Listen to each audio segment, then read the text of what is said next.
Dia harus tidak kawin muda, dia harus tidak, seks di luar nikah. Para siswa SMP dan SMA saat ini dinilai memiliki peran yang sangat penting untuk menentukan berhasil atau tidaknya mewujudkan Indonesia Emas 2045.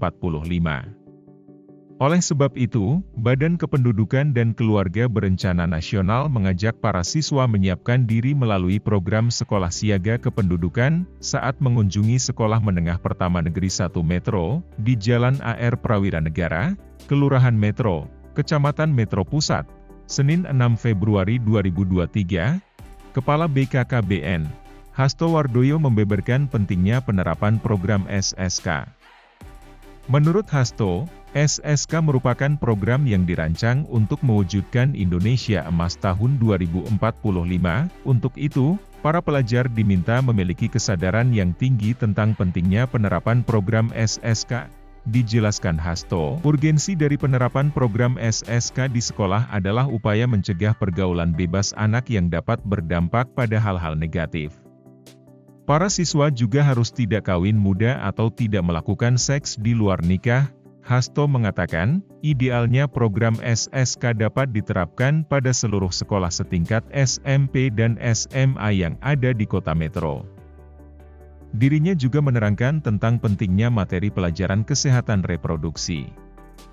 Hal tersebut guna mencegah terjadinya pernikahan dini yang dapat berdampak buruk pada kesehatan anak. Hasto juga menginginkan bahwa SSK perlu masuk dalam kurikulum. Namun sayang, banyaknya kurikulum menjadi hambatan dalam penerapan program SSK di sekolah. Dalam kesempatan itu, Hasto Wardoyo juga membeberkan 4 skenario penyaluran dana penanganan stunting. Menurutnya, sumber dana penanganan stunting pertama bisa didapat melalui dana bantuan operasional keluarga berencana serta dana alokasi khusus dari BKKBN RI. 4 skenario penyaluran dana penanganan stunting itu yang pertama adalah ada BOKB dan DAK dari BKKBN, kedua, melalui DAK Kementerian Kesehatan Republik Indonesia. Kemudian ada DAK dari Kesehatan untuk beli makanan tambahan. Dalam skenario kedua tersebut, Presiden Joko Widodo telah menekankan bahwa penerima bantuan dilarang membeli makanan tambahan hasil olahan pabrik. Lalu skenario ketiga, penanganan stunting dapat menggunakan dana desa maupun dana kelurahan. Terakhir, penanganan stunting juga dapat menggunakan anggaran bantuan dari program Keluarga Harapan. Yang menjadi sasaran pembangunan itu untuk masa depan, terutama Indonesia Emas 2045 itu sasarannya sebenarnya mereka, anak-anak kita SMP, SMA gitu. Kalau besok kita itu sukses atau tidak di tahun 2045, bukan tergantung pada saya sama Pak Wali, tapi tergantung pada mereka ini. Nah, mulai sekarang mereka harus punya kesadaran yang tinggi, itu. Nah, tadi saya lihat kesadaran mereka sudah bagus untuk menyiapkan generasi emas itu. Dia harus tidak kawin muda, dia harus tidak seks di luar nikah gitu. Dia juga tidak nafsa. Maka ada salam genrenya 30. Anak-anak remaja seusia SMP ini harus berjanji dengan dirinya bahwa tidak akan kawin pada usia muda.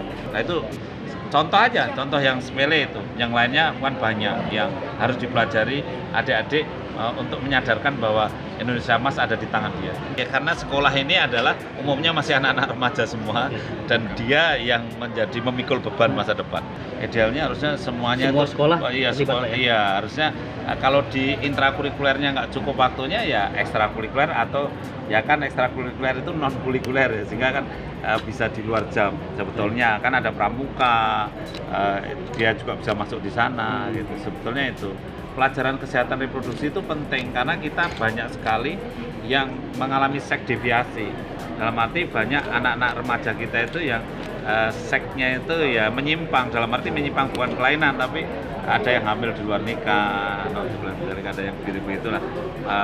Sekarang juga yang hamil usia antara 15 sampai 19 tahun itu yang pernah hamil pada usia 15 sampai 19 tahun secara nasional rata-rata masih 26 orang. Nah, kita pingin itu tidak terjadi supaya stuntingnya turun, kematian ibu turun, kematian bayi turun. Perlu masuk dalam kurikulum nggak Pak SSK ini Pak? Idealnya iya, tapi kan saya sudah diskusi juga audiensi dengan Pak Menteri Pendidikan ya. Itu kan kurikulum itu udah penuh gitu. Sehingga kalau dimasuki tambahan-tambahan yang lainnya sulit itu. Makanya kalau menurut saya ada penjaskes ya. Penjaskes itu kan ada prakteknya main bola, bulu tangkis, macam-macam ya. Kalau prakteknya itu bisa di-PR-kan itu bisa sore hari itu, maka jam pelajarannya itu bisa nggak usah ada jam pelajaran baru, tapi itu bisa dipakai untuk penjaskes. Itu ada kesehatannya lah, masalah kependudukan dan kesehatan reproduksi masuk. Dari Kota Metro, Ardi Pratama, Kupas TV, melaporkan.